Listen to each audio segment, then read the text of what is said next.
The Wendigo by Algernon Blackwood. Part I.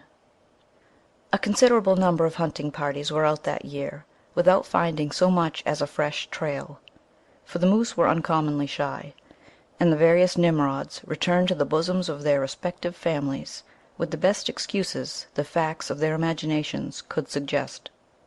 Dr. Cathcart, among others, came back without a trophy, but he brought instead the memory of an experience which he declares was worth all the bull moose that had ever been shot. But then Cathcart, of Aberdeen, was interested in other things besides moose, amongst them the vagaries of the human mind.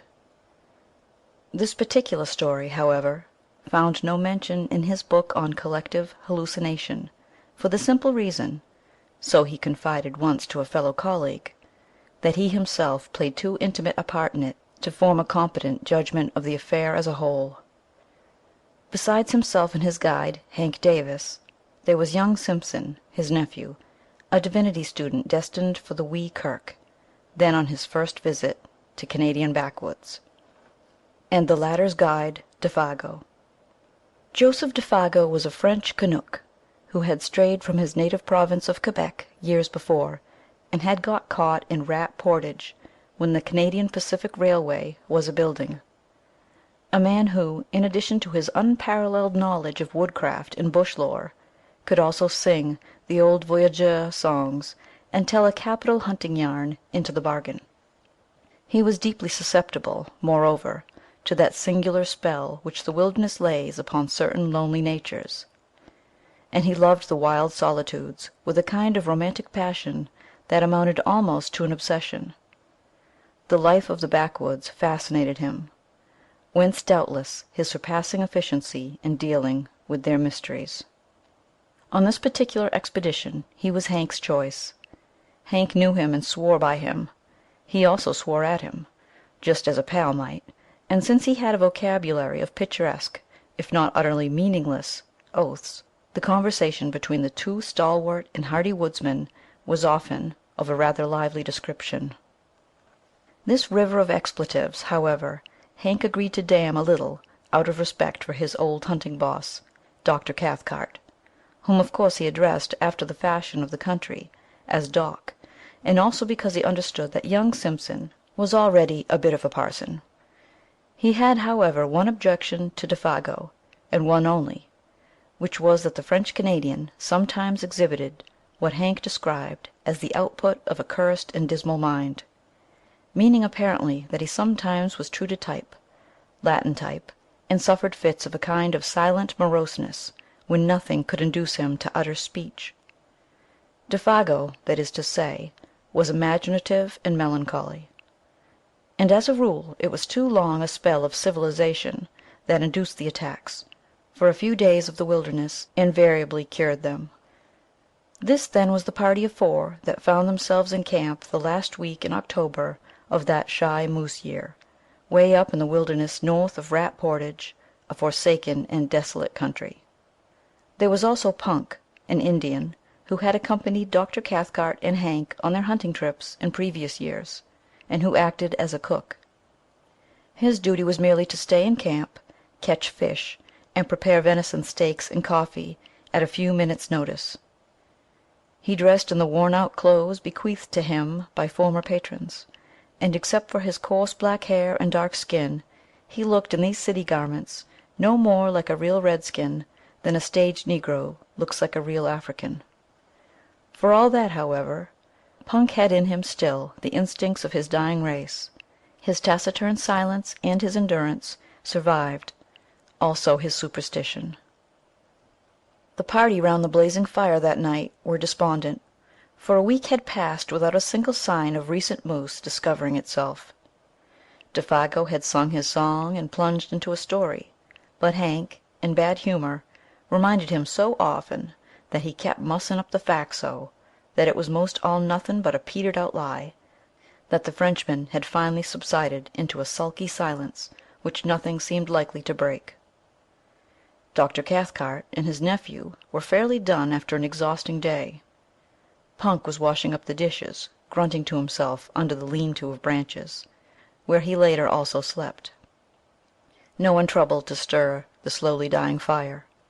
Overhead the stars were brilliant in a sky quite wintry, and there was so little wind that ice was already forming stealthily along the shores of the still lake behind them. The silence of the vast listening forest stole forward and enveloped them. Hank broke in suddenly with his nasal voice. "I'm in favor of breaking new ground tomorrow, Doc," he observed with energy, looking across at his employer. "We don't stand a dead Dago's chance around here." "Agreed," said Cathcart, always a man of few words. "Think the idea's good." "Sure, Pop, it's good," Hank resumed with confidence. "S'pose now, you and I strike west, up Garden Lake way for a change. None of us hain't touched that quiet bit of land yet." "I'm with you." "And you, Défago, take Simpson along in the small canoe, skip across the lake, portage over into 50 Island water, and take a good squint down that thar southern shore. The moose yarded there like hell last year, and for all we know they may be doing it again this year just to spite us." Défago, keeping his eyes on the fire, said nothing by way of reply. He was still offended, possibly, about his interrupted story. "No one's been up that way this year, and I'll lay my bottom dollar on that," Hank added with emphasis, as though he had a reason for knowing. He looked over at his partner sharply. "Better take the little silk tent and stay away a couple of nights," he concluded, as though the matter were definitely settled, for Hank was recognized as general organizer of the hunt, and in charge of the party. It was obvious to anyone that Défago did not jump at the plan, but his silence seemed to convey something more than ordinary disapproval, and across his sensitive dark face there passed a curious expression like a flash of firelight, not so quickly, however, that the three men had not time to catch it. "He funked for some reason, I thought," Simpson said afterwards in the tent he shared with his uncle. Dr. Cathcart made no immediate reply, although the look had interested him enough at the time for him to make a mental note of it. The expression had caused him a passing uneasiness he could not quite account for at the moment. But Hank, of course, had been the first to notice it, and the odd thing was that instead of becoming explosive or angry over the other's reluctance, he at once began to humor him a bit. "But there ain't no special reason why no one's been up there this year," he said with a perceptible hush in his tone. "Not the reason you mean, anyway. Last year it was the fires that kept folks out, and this year I guess it just happened so, that's all." His manner was clearly meant to be encouraging. Joseph Défago raised his eyes a moment, then dropped them again. A breath of wind stole out over the forest and stirred the embers into a passing blaze. Dr. Cathcart again noticed the expression in the guide's face, and again he did not like it. But this time the nature of the look betrayed itself. In those eyes, for an instant, he caught the gleam of a man scared in his very soul. It disquieted him more than he cared to admit. "Bad Indians up that way?" he asked with a laugh to ease matters a little, while Simpson, too sleepy to notice this subtle by-play, moved off to bed with a prodigious yawn. Or anything wrong with the country?" he added when his nephew was out of hearing. Hank met his eye with something less than his usual frankness. "He's just scared," he replied good-humoredly. "Scared stiff about some old fairy tale. That's all, ain't it, old pard?" And he gave Défago a friendly kick on the moccasined foot that lay nearest the fire. Défago looked up quickly, as from an interrupted reverie, a reverie, however, that had not prevented his seeing all that went on about him. "Scared nothin'," he answered with a flush of defiance. "There's nothin' in the bush that can scare Joseph Défago, and don't you forget it." And the natural energy with which he spoke made it impossible to know whether he told the whole truth or only part of it. Hank turned towards the doctor. He was just going to add something when he stopped abruptly and looked around. A sound close behind them in the darkness made all three start. It was old Punk, who had moved up from his lean-to while they talked and now stood there just beyond the circle of firelight, listening. "'Nother time, Doc," Hank whispered with a wink, "when the gallery ain't stepped down into the stalls." And springing to his feet, he slapped the Indian on the back and cried noisily, "Come up to the fire and warm your dirty red skin a bit." He dragged him towards the blaze and threw more wood on. "That was a mighty good feed you give us an hour or two back," he continued heartily, as though to set the man's thoughts on another scent. And it ain't Christian to let you stand out there freezing your old soul to hell while we're getting all good and toasted." Punk moved in and warmed his feet, smiling darkly at the other's volubility, which he only half understood, but saying nothing. And presently Dr. Cathcart, seeing that further conversation was impossible, followed his nephew's example and moved off to the tent, leaving the three men smoking over the now blazing fire. It's not easy to undress in a small tent without waking one's companion, and Cathcart, hardened and warm-blooded as he was in spite of his 50-odd years, did what Hank would have described as "considerable of his twilight" in the open. He noticed during the process that Punk had meanwhile gone back to his lean-to, and that Hank and Défago were at it hammer and tongs, or rather hammer and anvil, the little French Canadian being the anvil.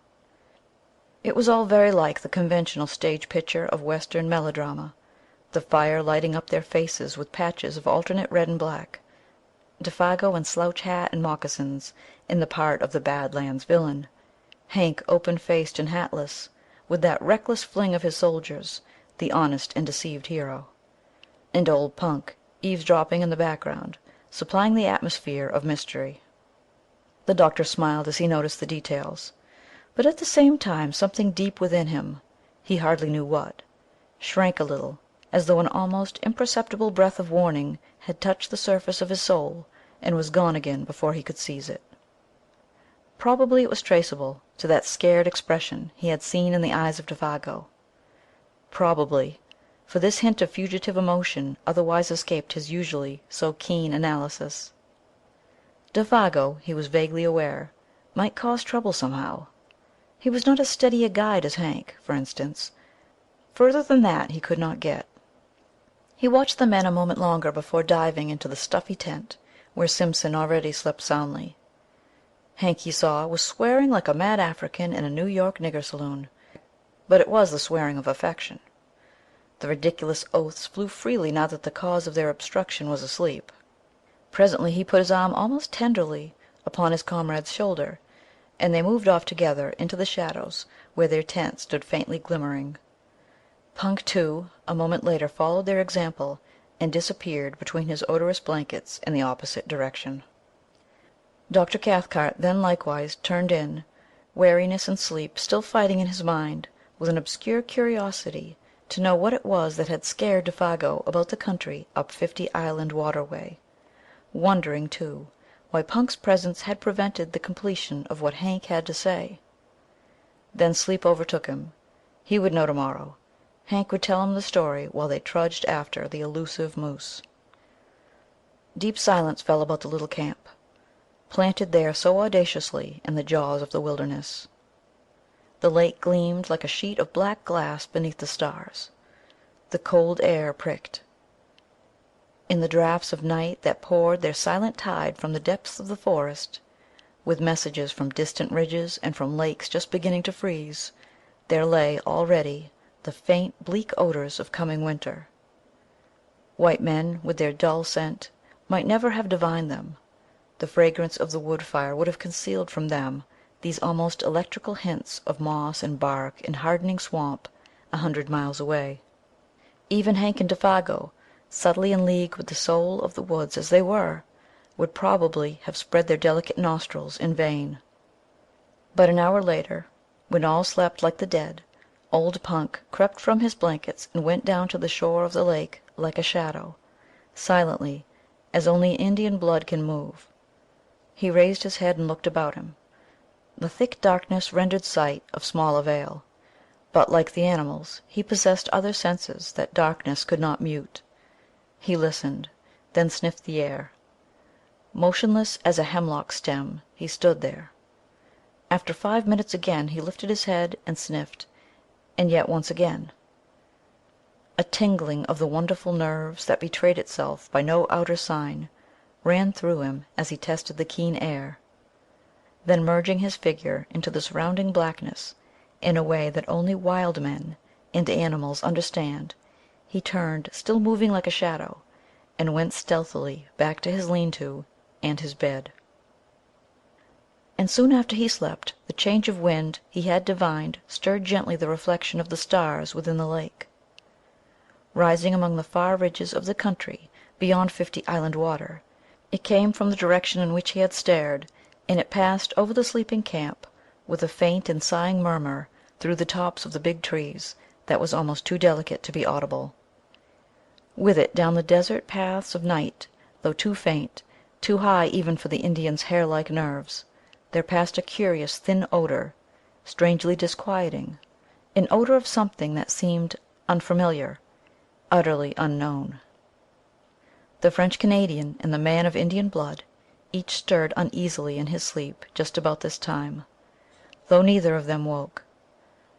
Then the ghost of that unforgettably strange odor passed away and was lost among the leagues of tenantless forest beyond. Part 2. In the morning the camp was astir before the sun. There had been a light fall of snow during the night, and the air was sharp.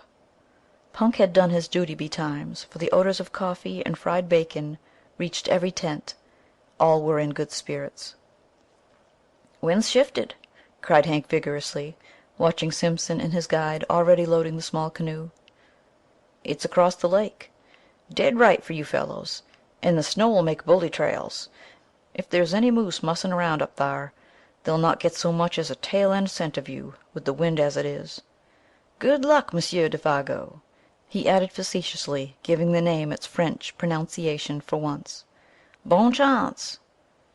Défago returned the good wishes, apparently in the best of spirits, the silent mood gone. Before 8 o'clock old Punk had the camp to himself. Cathcart and Hank were far along the trail that led westwards, while the canoe that carried Défago and Simpson, with silk tent and grub for 2 days, was already a dark speck bobbing on the bosom of the lake, going due east. The wintry sharpness of the air was tempered now by a sun that topped the wooded ridges and blazed with a luxurious warmth upon the world of lake and forest below. Loons flew skimming through the sparkling spray that the wind lifted. Divers shook their dripping heads to the sun and popped smartly out of sight again, and as far as eye could reach rose the leagues of endless, crowding bush, desolate in its lonely sweep and grandeur, untrodden by foot of man, and stretching its mighty and unbroken carpet right up to the frozen shores of Hudson Bay. Simpson, who saw it all for the first time, as he paddled hard in the bows of the dancing canoe, was enchanted by its austere beauty. His heart drank in the sense of freedom in great spaces, just as his lungs drank in the cool and perfumed wind. Behind him in the stern seat, singing fragments of his native chanties, Défago steered the craft of birch bark like a thing of life, answering cheerfully all his companions' questions. Both were gay and light-hearted. On such occasions men lose the superficial, worldly distinctions. They become human beings working together for a common end. Simpson the employer, and Défago the employed, among these primitive forces, were simply two men, the guider and the guided. Superior knowledge, of course, assumed control, and the younger man fell without a second thought into the quasi-subordinate position. He never dreamed of objecting when Défago dropped the "Mister" and addressed him as "Say, Simpson," or "Simpson, boss," which was invariably the case before they reached the farther shore after a stiff paddle of 12 miles against a head wind. He only laughed and liked it, then ceased to notice it at all. For this divinity student was a young man of parts and character, though as yet of course untraveled, and on this trip, the first time he had seen any country but his own and little Switzerland, the huge scale of things somewhat bewildered him. It was one thing, he realized, to hear about primeval forests, but quite another to see them, while to dwell in them and seek acquaintance with their wild life was, again, an initiation that no intelligent man could undergo without a certain shifting of personal values hitherto held for permanent and sacred. Simpson knew the first faint indication of this emotion when he held the new .303 rifle in his hands and looked along its pair of faultless gleaming barrels. The 3 days' journey to their headquarters, by lake and portage, had carried the process a stage farther, and now that he was about to plunge beyond even the fringe of wilderness, where they were camped, into the virgin heart of uninhabited regions as vast as Europe itself, the true nature of the situation stole upon him with an effect of delight and awe that his imagination was fully capable of appreciating. It was himself and Défago against a multitude at least, against a Titan. The bleak splendors of these remote and lonely forests rather overwhelmed him with the sense of his own littleness. That stern quality of the tangled backwoods, which can only be described as merciless and terrible, rose out of these far blue woods swimming upon the horizon, and revealed itself. He understood the silent warning. He realized his own utter helplessness. Only Défago, as a symbol of a distant civilization where man was master, and a pitiless death by exhaustion and starvation. It was thrilling to him, therefore, to watch Défago turn over the canoe upon the shore, pack the paddles carefully underneath, and then proceed to blaze the spruce stems for some distance on either side of an almost invisible trail, with the careless remark thrown in, "Say, Simpson, if anything happens to me, you'll find the canoe all correct by these marks. Then strike due west into the sun to hit the home camp again. See?" It was the most natural thing in the world to say, and he said it without any noticeable inflection of the voice, only it happened to express the youth's emotion at the time with an utterance that was symbolic of the situation and of his own helplessness as a factor in it. He was alone with Défago in a primitive world. That was all. The canoe, another symbol of man's ascendancy, was now to be left behind. Those small yellow patches, made on the trees by the axe, were the only indications of its hiding place. Meanwhile, shouldering the packs between them, each man carried his own rifle. They followed the slender trail over rocks and fallen trunks, and across half frozen swamps, skirting numerous lakes that fairly gemmed the forest, their borders fringed with mist, and towards 5 o'clock found themselves suddenly on the edge of the woods, looking out across a large sheet of water in front of them, dotted with pine-clad islands of all describable shapes and sizes. "50 Island water," announced Défago wearily, "and the sun just going to dip his bald old head into it," he added with unconscious poetry, and immediately they set about pitching camp for the night. In a very few minutes, under those skillful hands that never made a movement too much or a movement too little, the silk tent stood taut and cozy, the beds of balsam boughs ready laid, and a brisk cooking fire burned with the minimum of smoke. While the young Scotchman cleaned the fish they had caught trolling behind the canoe, Défago guessed he would just as soon take a turn through the bush for indications of moose. "May come across a trunk where they been and rubbed horns," he said as he moved off, "or feedin' on the last of the maple leaves," and he was gone. His small figure melted away like a shadow in the dusk, while Simpson noted with a kind of admiration how easily the forest absorbed him into herself. A few steps, it seemed, and he was no longer visible. Yet there was little underbrush hereabouts. The trees stood somewhat apart, well spaced, and in the clearings grew silver birch and maple, spear-like and slender, against the immense stems of spruce and hemlock. But for occasional prostrate monsters, and the boulders of gray rock that thrust uncouth shoulders here and there out of the ground, it might well have been a bit of park in the old country. Almost one might have seen it in the hand of man. A little to the right, however, began the great burnt section, miles in extent, proclaiming its real character, brûle, as it was called, where the fires of the previous year had raged for weeks, and the blackened stumps now rose gaunt and ugly, bereft of branches, like gigantic match-heads stuck into the ground, savage and desolate beyond words. The perfume of charcoal and rain-soaked ashes still hung faintly about it. The dusk rapidly deepened, the glades grew dark. The crackling of the fire and the wash of little waves along the rocky lake shore were the only sounds audible. The wind had dropped with the sun, and in all that vast world of branches nothing stirred. Any moment, it seemed, the woodland gods, who are to be worshipped in silence and loneliness, might stretch their mighty and terrific outlines among the trees. In front, through the doorways pillared by huge straight stems, lay the stretch of 50 Island water, a crescent-shaped lake some 15 miles from tip to tip, and perhaps 5 miles across, where they were camped. A sky of rose and saffron, more clear than any atmosphere Simpson had ever known, still dropped its pale streaming fires across the waves, where the islands, 100 surely rather than 50, floated like fairy barks of some enchanted fleet, fringed with pines whose crests fingered most delicately the sky. They almost seemed to move upwards as the light faded, about to weigh anchor and navigate the pathways of the heavens instead of the currents of their native and desolate lake. And strips of colored cloud, like flaunting pennons, signaled their departure to the stars. The beauty of the scene was strangely uplifting.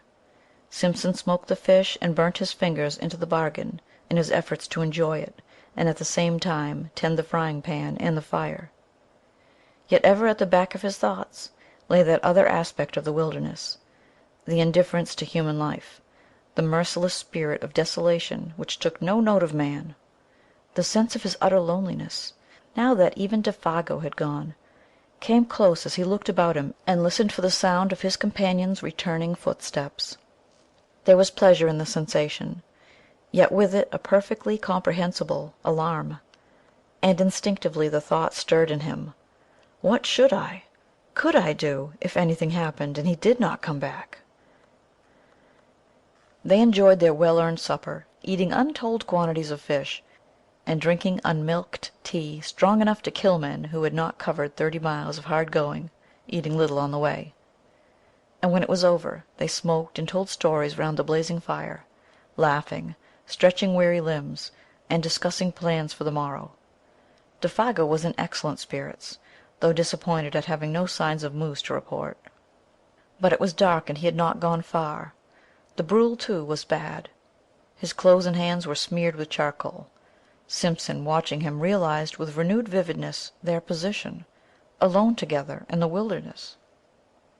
"Défago," he said presently, "these woods, you know, are a bit too big to feel quite at home in, to feel comfortable in, I mean, eh?" He merely gave expression to the mood of the moment. He was hardly prepared for the earnestness, the solemnity even, with which the guide took him up. "You've hit it right, Simpson, boss," he replied, fixing his searching brown eyes on his face, "and that's the truth, sure. There's no end to 'em, no end at all." Then he added in a lowered tone, as if to himself, "There's lots found out that and gone plumb to pieces." But the man's gravity of manner was not quite to the other's liking. It was a little too suggestive for this scenery and setting. He was sorry he had broached the subject. He remembered suddenly how his uncle had told him that men were sometimes stricken with a strange fever of the wilderness, when the seduction of the uninhabited wastes caught them so fiercely that they went forth, half fascinated, half deluded, to their death. And he had a shrewd idea that his companion held something in sympathy with that queer type. He led the conversation on to the other topics, on to Hank and the doctor, for instance, and the natural rivalry as to who should get the first sight of moose. "If they went due west," observed Défago carelessly, "there's 60 miles between us now, with old Punk at Halfway House eating himself full to bustin' with fish and coffee." They laughed together over the picture. But the casual mention of those 60 miles again made Simpson realize the prodigious scale of this land where they hunted. 60 miles was a mere step, 200 little more than a step. Stories of lost hunters rose persistently before his memory.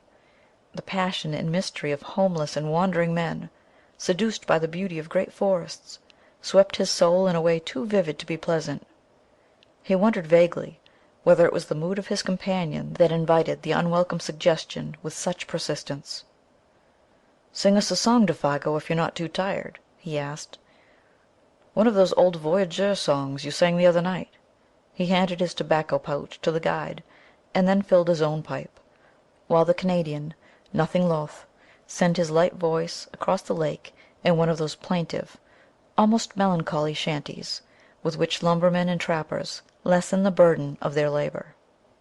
There was an appealing and romantic flavor about it, something that recalled the atmosphere of the old pioneer days, when Indians and wilderness were leagued together, battles frequent, and the old country farther off than it is today. The sound traveled pleasantly over the water, but the forest at their backs seemed to swallow it down with a single gulp that permitted neither echo nor resonance. It was in the middle of the third verse that Simpson noticed something unusual, something that brought his thoughts back with a rush from far-away scenes. A curious change had come into the man's voice. Even before he knew what it was, uneasiness caught him, and looking up quickly he saw that Défago, though still singing, was peering about him into the bush, as though he heard or saw something. His voice grew fainter, dropped to a hush, then ceased altogether. The same instant, with a movement amazingly alert, he started to his feet and stood upright, sniffing the air. Like a dog scenting game, he drew the air into his nostrils in short, sharp breaths, turning quickly as he did so, in all directions, and finally pointing down the lake shore eastwards. It was a performance unpleasantly suggestive, and at the same time singularly dramatic. Simpson's heart flooded disagreeably as he watched it. "Lord, man, how you made me jump!" he exclaimed, on his feet beside him the same instant, and peering over his shoulder into the sea of darkness. "What's up? Are you frightened?" Even before the question was out of his mouth he knew it was foolish, for any man with a pair of eyes in his head could see that the Canadian had turned white down to his very gills. Not even sunburn in the glare of the fire could hide that. The student felt himself trembling a little, weakish in the knees. "What's up?" he repeated quickly. "D'you smell moose? Or anything queer, anything wrong?" He lowered his voice instinctively. The forest pressed round them, with its encircling wall. The nearer tree stems gleamed like bronze in the firelight. Beyond that, blackness, and so far as he could tell, a silence of death. Just behind them a passing puff of wind lifted a single leaf, looked at it, then laid it softly down again, without disturbing the rest of the covey.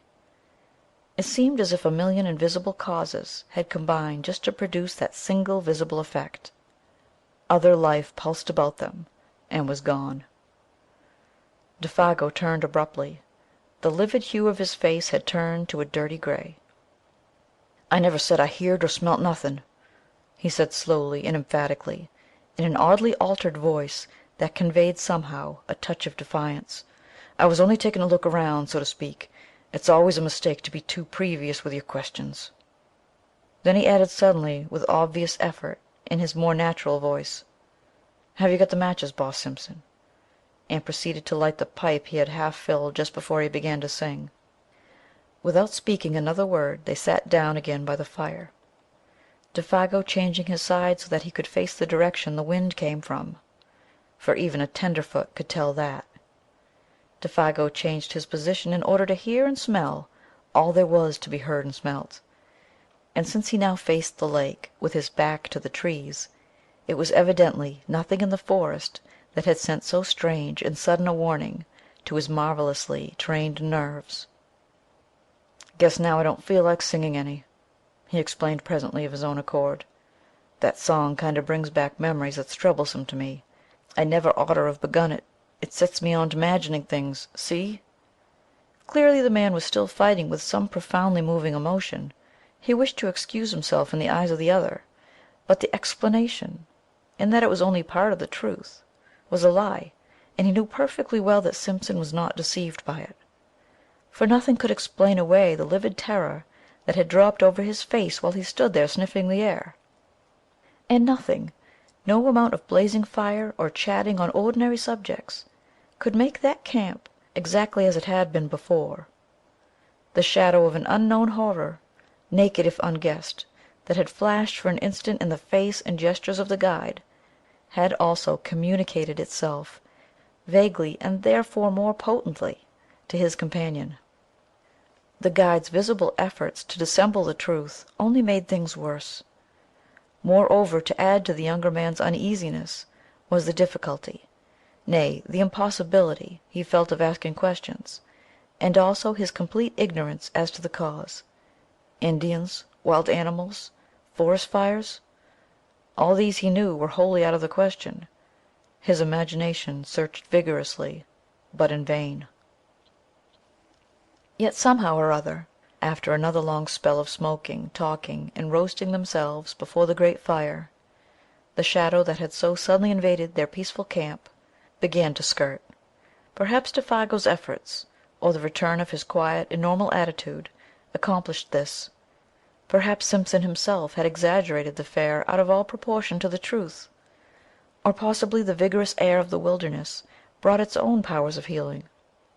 Whatever the cause, the feeling of immediate horror seemed to have passed away as mysteriously as it had come, for nothing occurred to feed it. Simpson began to feel that he had permitted himself the unreasoning terror of a child. He put it down partly to a certain subconscious excitement that this wild and immense scenery generated in his blood, partly to the spell of solitude, and partly to over-fatigue.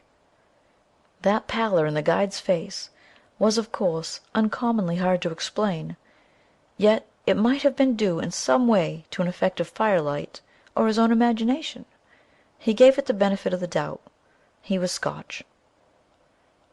When a somewhat unordinary emotion has disappeared, the mind always finds a dozen ways of explaining away its causes. Simpson lit a last pipe and tried to laugh to himself. On getting home to Scotland it would make quite a good story. He did not realize that his laughter was a sign that terror still lurked in the recesses of his soul, that in fact it was merely one of the conventional signs by which a man, seriously alarmed, tries to persuade himself that he is not so. Défago, however, heard that low laughter and looked up with surprise on his face. The two men stood side by side, kicking the embers about before going to bed. It was 10 o'clock, a late hour for hunters to be still awake. "What's ticklin' yer?" he asked in his ordinary tone, yet gravely. I was thinking of our little toy woods at home just at that moment," stammered Simpson, coming back to what really dominated his mind, and startled by the question, "and comparing them to all this," and he swept his arms round him to indicate the bush. A pause followed in which neither of them said anything. "All the same, I wouldn't laugh about it, if I was you," Défago added, looking over Simpson's shoulder into the shadows. "There's places in there nobody won't never see into. Nobody knows what lives in there either." "Too big, too far off?" The suggestion in the guide's manner was immense and horrible. Défago nodded. The expression on his face was dark. He too felt uneasy. The young man understood that in a hinterland of this size there might well be depths of woods that would never in the life of the world be known or trodden. The thought was not exactly the sort he welcomed. In a loud voice, cheerfully, he suggested that it was time for bed, but the guide lingered, tinkering with the fire, arranging the stones needlessly, doing a dozen things that did not really need doing. Evidently there was something he wanted to say, yet found it difficult to get at. "Say, you, Boss Simpson," he began suddenly, as the last shower of sparks went up into the air, "you don't smell nothing, do you? Nothing particular, I mean?" The commonplace question, Simpson realized, veiled a dreadfully serious thought in his mind. A shiver ran down his back. "Nothing but burning wood," he replied firmly, kicking again at the embers. The sound of his own foot made him start. "And all the evenin' you ain't smelt nothin'?" persisted the guide, peering at him through the gloom. "Nothing extraordinary and different to anything else you ever smelt before?" "No, no, man, nothing at all," he replied aggressively, half angrily. Défago's face cleared. "That's good," he exclaimed with evident relief. "That's good to hear." "Have you?" asked Simpson sharply, and the same instant regretted the question. The Canadian came closer in the darkness. He shook his head. "I guess not," he said, though without overwhelming conviction. "It must have been just that song of mine that did it. It's the song they sing in lumber camps and God-forsaken places like that, when they're scared the Wendigo's somewhere around, doing a bit of swift traveling." "And what's the Wendigo, pray?" Simpson asked quickly, irritated because again he could not prevent that sudden shiver of the nerves. He knew that he was close upon the man's terror and the cause of it, yet a rushing, passionate curiosity overcame his better judgment and his fear. Défago turned swiftly and looked at him as though he were suddenly about to shriek. His eyes shone, but his mouth was wide open. Yet all he said, or whispered rather, for the voice sank very low, was, "It's nothin' but what those lousy fellers believe when they've been hittin' the bottle too long. A sort of great animal that lives up yonder." He jerked his head northwards. "Quick as lightning in its tracks, and bigger'n anything else in the bush, and ain't supposed to be very good to look at. That's all." "A backwoods superstition," began Simpson, moving hastily toward the tent in order to shake off the hand of the guide that clutched his arm. "Come, hurry up for God's sake, and get the lantern going. It's time we were in bed and asleep if we're going to be up with the sun tomorrow." The guide was close on his heels. "I'm coming," he answered out of the darkness. "I'm coming." And after a slight delay he appeared with the lantern and hung it from a nail in the front pole of the tent. The shadows of 100 trees shifted their places quickly as he did so, and when he stumbled over the rope, diving swiftly inside, the whole tent trembled as though a gust of wind struck it. The two men lay down, without undressing, upon their beds of soft balsam boughs, cunningly arranged. Inside all was warm and cozy, but outside the world of crowding trees pressed close about them, marshalling their million shadows, and smothering the little tent that stood there like a wee white shell facing the ocean of tremendous forest. Between the two lonely figures within, however, there pressed another shadow that was not a shadow from the night. It was the shadow cast by the strange fear, never wholly exorcised, that had leaped suddenly upon Défago in the middle of his singing. And Simpson, as he lay there, watching the darkness through the open flap of the tent, ready to plunge into the fragrant abyss of sleep, knew first that unique and profound stillness of a primeval forest when no wind stirs, and when the night has weight and substance that enters into the soul to bind a veil about it. Then sleep took him. Part 3. Thus it seemed to him, at least. Yet it was true that the lap of the water, just beyond the tent door, still beat time with his lessening pulses, when he realized that he was lying with his eyes open, and that another sound had recently introduced itself, with cunning softness, between the splash and murmur of the little waves. And long before he understood what this sound was, it had stirred in him the centers of pity and alarm. He listened intently, though at first in vain, for the running blood beat all its drums too noisily in his ears. Did it come, he wondered, from the lake or from the woods? Then suddenly, with a rush and a flutter of the heart, he knew that it was close beside him in the tent, and when he turned over for a better hearing, it focused itself unmistakably not 2 feet away. It was a sound of weeping. Défago, upon his bed of branches, was sobbing in the darkness as though his heart would break, the blankets evidently stuffed against his mouth to stifle it. And his first feeling, before he could think or reflect, was the rush of a poignant and searching tenderness. This intimate human sound, heard amid the desolation about them, woke pity. It was so incongruous, so pitifully incongruous, and so vain. Tears in this vast and cruel wilderness, of what avail? He thought of a little child crying in mid-Atlantic. Then, of course, with fuller realization, and the memory of what had gone before, came the descent of the terror upon him, and his blood ran cold. "Défago," he whispered quickly, "what's the matter?" He tried to make his voice very gentle. "Are you in pain? Unhappy?" There was no reply, but the sounds ceased abruptly. He stretched his hand out and touched him. The body did not stir. "Are you awake?" For it occurred to him that the man was crying in his sleep. "Are you cold?" He noticed that his feet, which were uncovered, projected beyond the mouth of the tent. He spread an extra fold of his own blankets over them.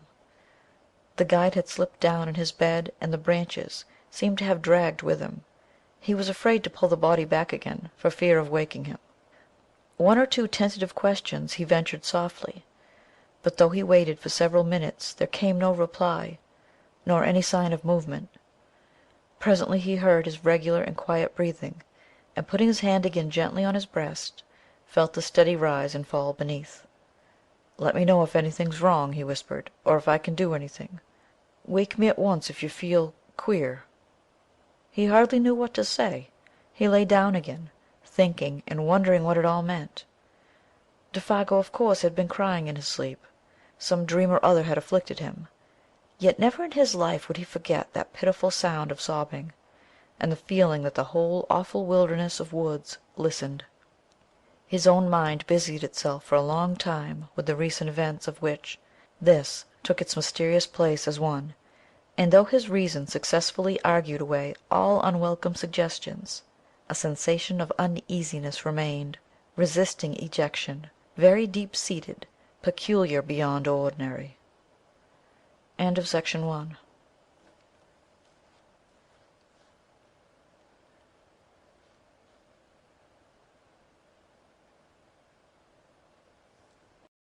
Part 4. But sleep in the long run proves greater than all emotions. His thoughts soon wandered again. He lay there, warm as toast, exceedingly weary. The night soothed and comforted, blunting the edges of memory and alarm. Half an hour later he was oblivious of everything in the outer world about him. Yet sleep in this case was his great enemy, concealing all approaches, smothering the warning of his nerves.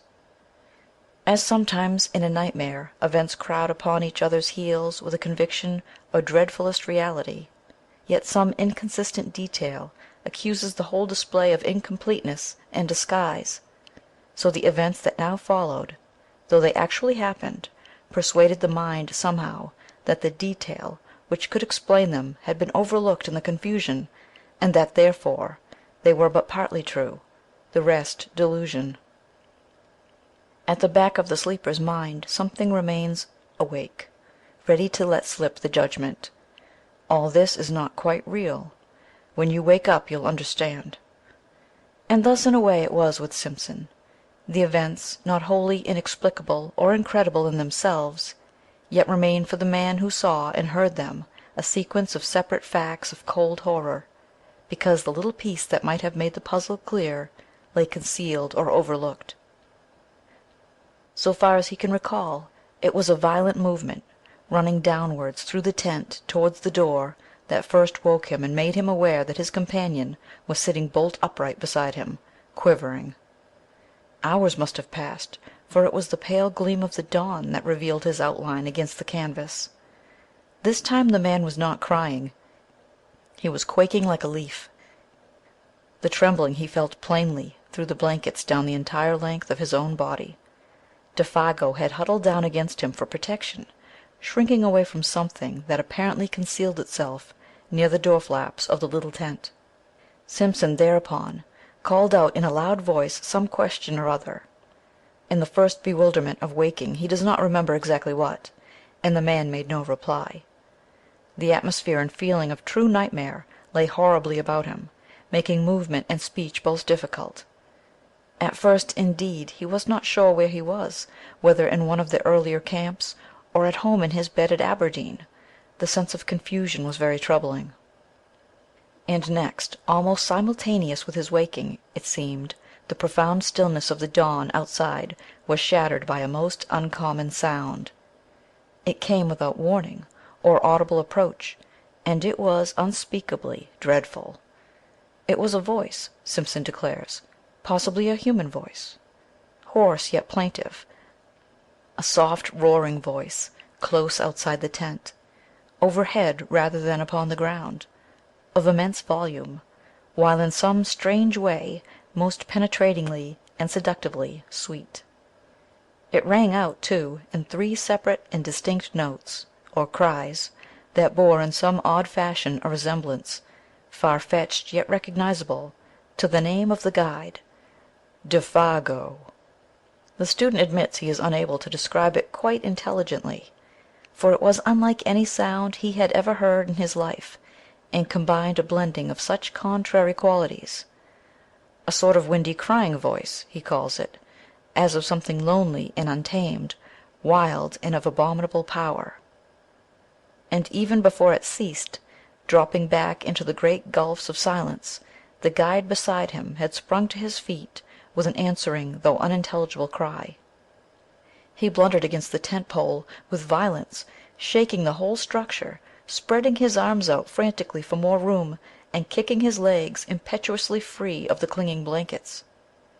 For a second, perhaps two, he stood upright by the door, his outline dark against the pallor of the dawn. Then, with a furious, rushing speed, before his companion could move a hand to stop him, he shot with a plunge through the flaps of canvas, and was gone. And as he went, so astonishingly fast that the voice could actually be heard dying in the distance, he called aloud in tones of anguished terror that at the same time held something strangely like the frenzied exultation of delight. "Oh, oh, my feet of fire, my burning feet of fire! Oh, oh, this height in fiery speed!" And then the distance quickly buried it, and the deep silence of very early morning descended upon the forest as before. It had all come about with such rapidity that, but for the evidence of the empty bed beside him, Simpson could almost have believed it to have been the memory of a nightmare carried over from sleep. He still felt the warm pressure of that vanished body against his side. There lay the twisted blankets in a heap. The very tent yet trembled with the vehemence of the impetuous departure. The strange words rang in his ears, as though he still heard them in the distance, wild language of a suddenly stricken mind. Moreover, it was not only the senses of sight and hearing that reported uncommon things to his brain, for even while the man cried and ran, he had become aware that a strange perfume, faint yet pungent, pervaded the interior of the tent, and it was at this point, it seems, brought to himself by the consciousness that his nostrils were taking this distressing odor down into his throat, that he found his courage, sprang quickly to his feet, and went out. The gray light of dawn that dropped, cold and glimmering, between the trees revealed the scene tolerably well. There stood the tent behind him, soaked with dew, the dark ashes of the fire still warm, the lake white beneath a coating of mist, the islands rising darkly out of it like objects packed in wool, and patches of snow beyond among the clearer spaces of the bush, everything cold, still, waiting for the sun. But nowhere a sign of the vanished guide, still doubtless flying at frantic speed through the frozen woods. There was not even the sound of disappearing footsteps, nor the echoes of the dying voice. He had gone, utterly. There was nothing but the sense of his recent presence so strongly left behind about the camp, and this penetrating, all-pervading odor. And even this was now rapidly disappearing in its turn. In spite of his exceeding mental perturbation, Simpson struggled hard to detect its nature and define it, but the ascertaining of an elusive scent, not recognized subconsciously and at once, is a very subtle operation of the mind, and he failed. It was gone before he could properly seize or name it. Approximate description, even, seems to have been difficult, for it was unlike any smell he knew. Acrid, rather, not unlike the odor of a lion, he thinks, yet softer and not wholly unpleasing, with something almost sweet in it that reminded him of the scent of decaying garden leaves, earth, and the myriad nameless perfumes that make up the odor of a big forest. Yet the odor of lions is the phrase with which he usually sums it all up. Then it was wholly gone, and he found himself standing by the ashes of the fire in a state of amazement and stupid terror that left him the helpless prey of anything that chose to happen. Had a muskrat poked its pointed muzzle over a rock, or a squirrel scuttled in that instant down the bark of a tree, he would most likely have collapsed without more ado and fainted. For he felt about the whole affair the touch somewhere of a great outer horror, and his scattered powers had not as yet had time to collect themselves into a definite attitude of fighting self-control. Nothing did happen, however. A great kiss of wind ran softly through the awakening forest, and a few maple leaves here and there rustled tremblingly to earth. The sky seemed to grow suddenly much lighter. Simpson felt the cool air upon his cheek and uncovered head. realized that he was shivering with the cold, and making a great effort, realized next that he was alone in the bush, and that he was called upon to take immediate steps to find and succor his vanished companion. Make an effort, accordingly, he did, though an ill-calculated and futile one. With that wilderness of trees about him, the sheet of water cutting him off behind, and the horror of that wild cry in his blood, he did what any other inexperienced man would have done in similar bewilderment. He ran about, without any sense of direction, like a frantic child, and called loudly, without ceasing, the name of the guide. "Défago! Défago! Défago!" he yelled, and the trees gave him back the name as often as he shouted, only a little softened. "Défago! Défago! Défago!" He followed the trail that lay a short distance across the patches of snow, and then lost it again where the trees grew too thickly for snow to lie. He shouted till he was hoarse, and till the sound of his own voice in all that unanswering and listening world began to frighten him. His confusion increased in direct ratio to the violence of his efforts. His distress became formidably acute, till at length his exertions defeated their own object, and from sheer exhaustion he headed back to the camp again. It remains a wonder that he ever found his way. It was with great difficulty, and only after numberless false clues, that he at last saw the white tent between the trees, and so reached safety. Exhaustion then applied its own remedy, and he grew calmer. He made the fire and breakfasted. Hot coffee and bacon put a little sense and judgment into him again, and he realized that he had been behaving like a boy. He now made another and more successful attempt to face the situation collectedly, and a nature naturally plucky coming to his assistance, he decided that he must first make as thorough a search as possible, failing success in which, he must find his way into the home camp as best he could and bring help. And this was what he did. Taking food, matches, and rifle with him, and a small axe to blaze the trees against his return journey, he set forth.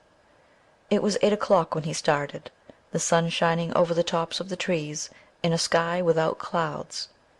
Pinned to a stake by the fire he left a note in case Défago returned while he was away. This time, according to a careful plan, he took a new direction, intending to make a wide sweep that must sooner or later cut into the indications of the guide's trail, and before he had gone a quarter of a mile he came across the tracks of a large animal in the snow, and beside it the light and smaller tracks of what were beyond question human feet, the feet of Défago. The relief he at once experienced was natural, though brief, for at first sight he saw in these tracks a simple explanation of the whole matter. These big marks had surely been left by a bull moose, that wind against it had blundered upon the camp, and uttered its singular cry of warning and alarm the moment its mistake was apparent. Défago, in whom the hunting instinct was developed to the point of uncanny perfection, had scented the brute coming down the wind hours before. His excitement and disappearance were due, of course, to his... Then the impossible explanation at which he grasped faded, as common sense showed him mercilessly that none of this was true. No guide, much less a guide like Défago, could have acted in so irrational a way, going off even without his rifle. The whole affair demanded a far more complicated elucidation. When he remembered the details of it all, the cry of terror, the amazing language, the gray face of horror when his nostrils first caught the new odor, that muffled sobbing in the darkness, and, for this too now came back to him dimly, the man's original aversion for this particular bit of country. Besides, now that he examined them closer, these were not the tracks of a bull moose at all. Hank had explained to him the outline of a bull's hoofs, of a cow's, or calf's too, for that matter. He had drawn them clearly on a strip of birch bark, and these were wholly different. They were big, round, ample, and with no pointed outline as of sharp hoofs. He wondered for a moment whether bear tracks were like that. There was no other animal he could think of, for caribou did not come so far south at this season, and even if they did, would leave hoof marks. They were ominous signs, these mysterious writings left in the snow by the unknown creature that had lured a human being away from safety, and when he coupled them in his imagination with that haunting sound that broke the stillness of the dawn, a momentary dizziness shook his mind, distressing him again beyond belief. He felt the threatening aspect of it all, and stooping down to examine the marks more closely, he caught a faint whiff of that sweet yet pungent odor that made him instantly straighten up again, fighting a sensation almost of nausea. Then his memory played him another evil trick. He suddenly recalled those uncovered feet projecting beyond the edge of the tent, and the body's appearance of having been dragged toward the opening, the man's shrinking from something by the door when he woke later. The details now beat against his trembling mind with concerted attack. They seemed to gather in those deep spaces of the silent forest about him, where the host of trees stood waiting, listening, watching to see what he would do. The woods were closing round him.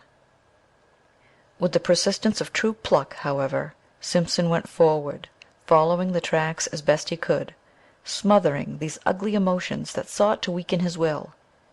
He blazed innumerable trees as he went, ever fearful of being unable to find the way back, and calling aloud at intervals of a few seconds the name of the guide. The dull tapping of the axe upon the massive trunks, and the unnatural accents of his own voice, became at length sounds that he even dreaded to make, dreaded to hear, for they drew attention without ceasing to his presence and exact whereabouts.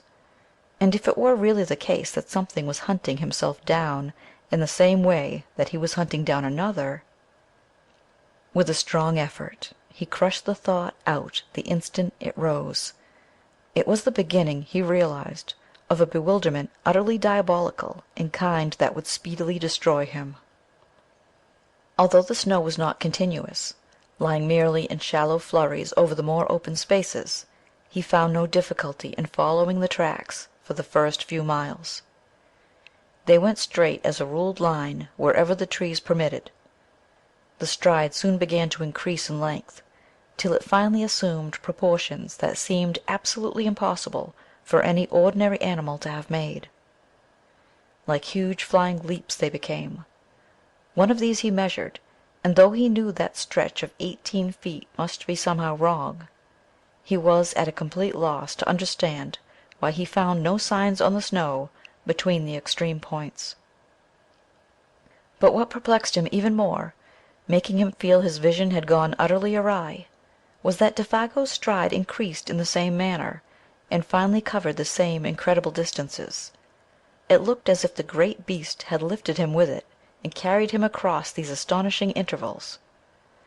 Simpson, who was much longer in the limb, found that he could not compass even half the stretch by taking a running jump. And the sight of these huge tracks, running side by side, silent evidence of a dreadful journey in which terror or madness had urged to impossible results, was profoundly moving. It shocked him in the secret depths of his soul. It was the most horrible thing his eyes had ever looked upon. He began to follow them mechanically, absent-mindedly almost, ever peering over his shoulder to see if he, too, were being followed by something with a gigantic tread. And soon it came about that he no longer quite realized what it was they signified, these impressions left upon the snow by something nameless and untamed, always accompanied by the footmarks of the little French Canadian, his guide, his comrade, the man who had shared his tent a few hours before, chatting, laughing, even singing by his side. Part 5. For a man of his years and inexperience, only a canny Scot, perhaps, grounded in common sense and established in logic, could have preserved even that measure of balance that this youth somehow or other did manage to preserve through the whole adventure. Otherwise, two things he presently noticed, while forging pluckily ahead, must have sent him headlong back to the comparative safety of his tent, instead of only making his hands close more tightly upon the rifle stock, while his heart, trained for the wee kirk, sent a wordless prayer winging its way to heaven. Both tracks he saw had undergone a change, and this change, so far as it concerned the footsteps of the man, was in some undecipherable manner appalling. It was in the bigger tracks he first noticed this, and for a long time he could not quite believe his eyes. Was it the blown leaves that produced odd effects of light and shade, or that the dry snow, drifting like finely ground rice about the edges, cast shadows and highlights? Or was it actually the fact that the great marks had become faintly colored? For round about the deep, plunging holes of the animal there now appeared a mysterious reddish tinge that was more like an effect of light than of anything that dyed the substance of the snow itself.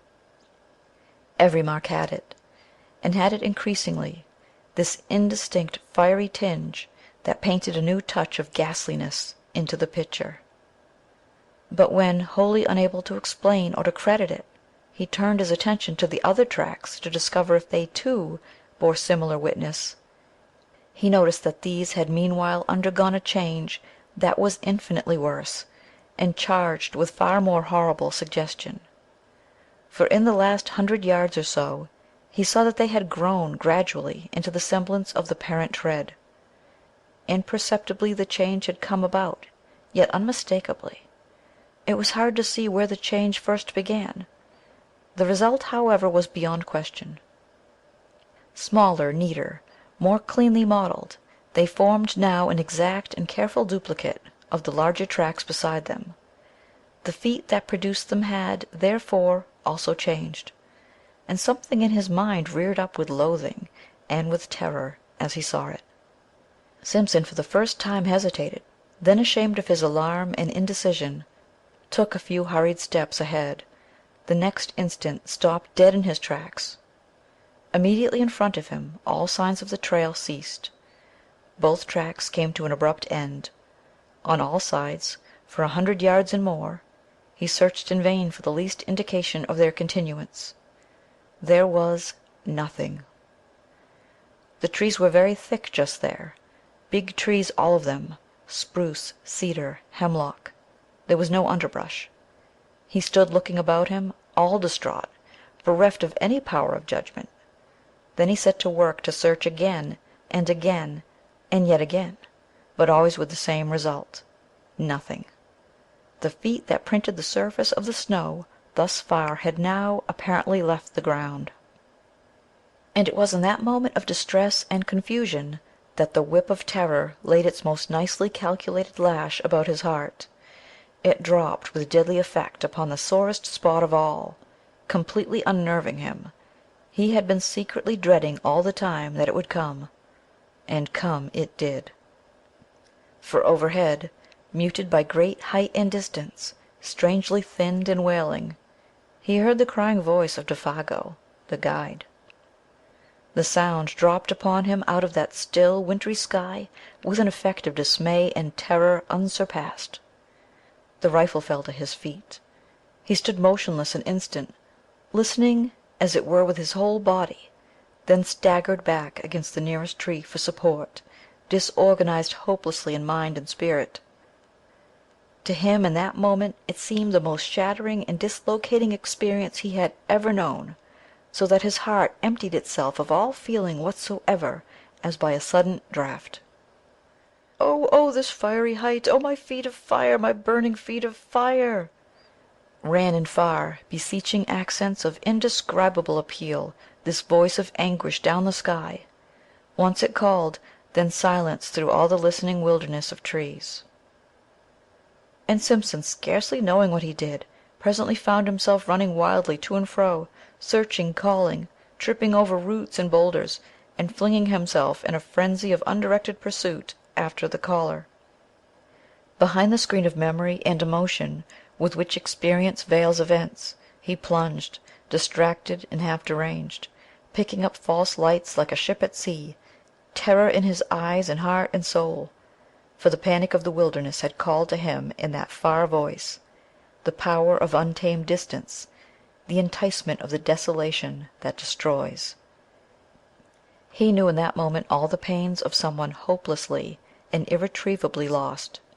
suffering the lust and travail of a soul in the final loneliness. A vision of Défago, eternally hunted, driven and pursued across the skyey vastness of those ancient forests, fled like a flame across the dark ruin of his thoughts.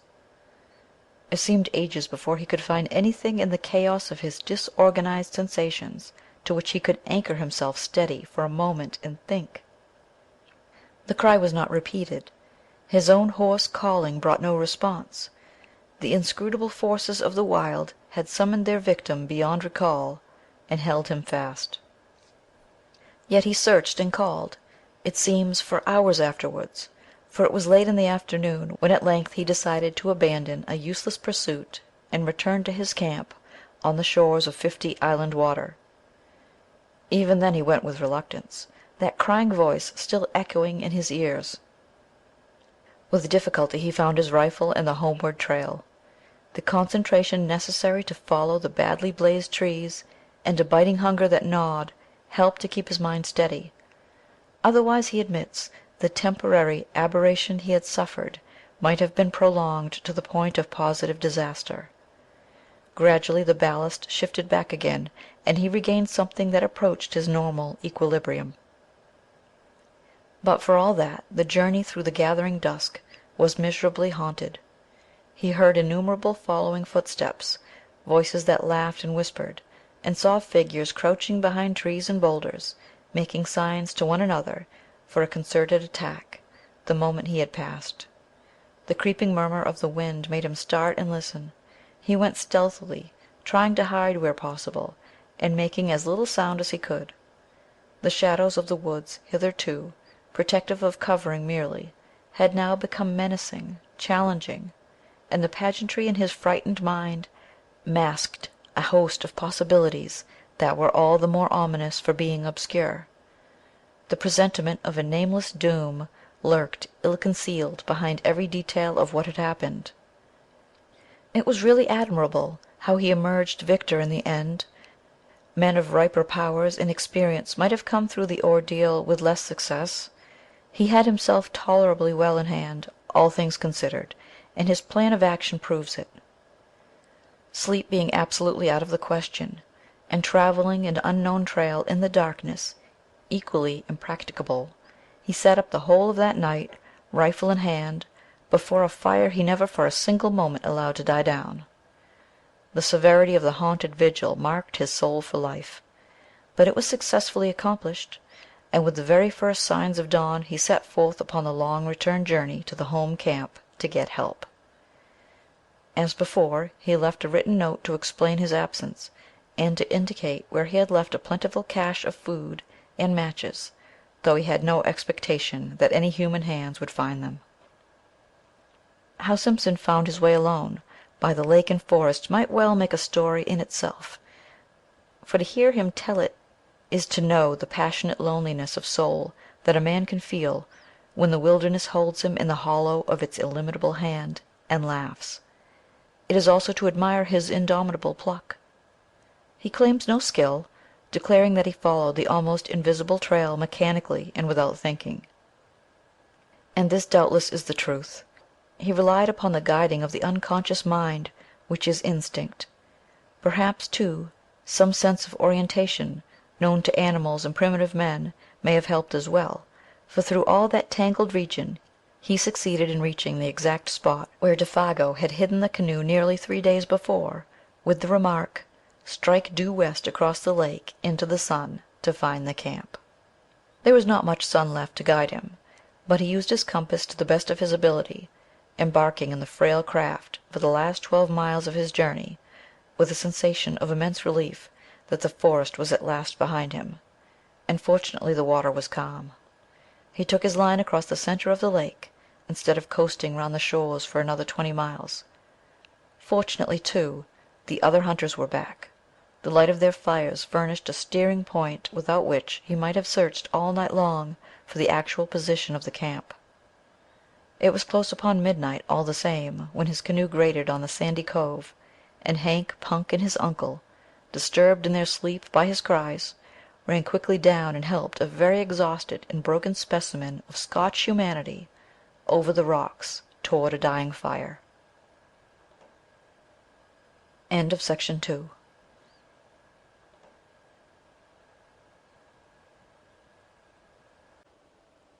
The sudden entrance of his prosaic uncle into this world of wizardry and horror that had haunted him without interruption now for 2 days and 2 nights had the immediate effect of giving to the affair an entirely new aspect. The sound of that crisp "Hello, my boy, and what's up now?"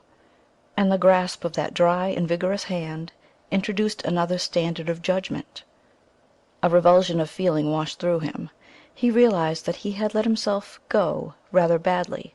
He even felt vaguely ashamed of himself. The native hard-headedness of his race reclaimed him.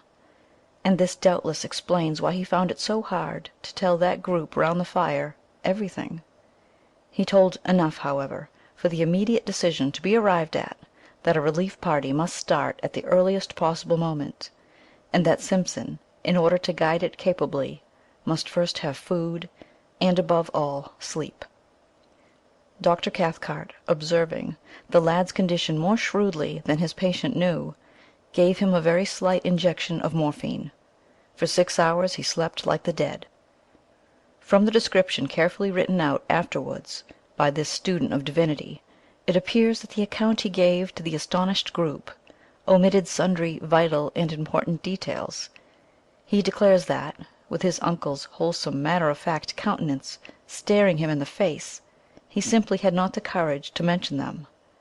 Thus all the search party gathered, it would seem, was that Défago had suffered in the night an acute and inexplicable attack of mania, had imagined himself called by someone or something, and had plunged into the bush after it, without food or rifle, where he must die a horrible and lingering death by cold and starvation unless he could be found and rescued in time.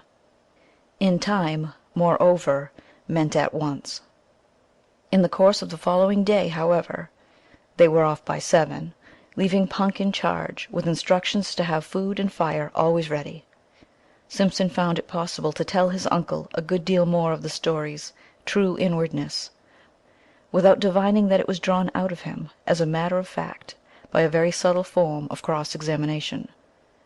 By the time they reached the beginning of the trail, where the canoe was laid up against the return journey, he had mentioned how Défago spoke vaguely of something he called a Wendigo, how he cried in his sleep, how he imagined an unusual scent about the camp, and had betrayed other symptoms of mental excitement. He also admitted the bewildering effect of that extraordinary odor upon himself, pungent and acrid like the odor of lions. And by the time they were within an easy hour of 50 Island Water, he had let slip the further fact, a foolish avowal of his own hysterical condition, as he felt afterwards, that he had heard the vanished guide call for help. He omitted the singular phrases used, for he simply could not bring himself to repeat the preposterous language. Also, while describing how the man's footsteps in the snow had gradually assumed an exact miniature likeness of the animal's plunging tracks, he left out the fact that they were measured a wholly incredible distance. It seems a question nicely balanced between individual pride and honesty, what he should reveal and what suppress. He mentioned the fiery tinge in the snow, for instance, yet shrank from telling that body in bed had been partly dragged out of the tent, with the net result that Dr. Cathcart, adroit psychologist that he fancied himself to be, had assured him clearly enough exactly where his mind, influenced by loneliness, bewilderment, and terror, had yielded to the strain and invited delusion.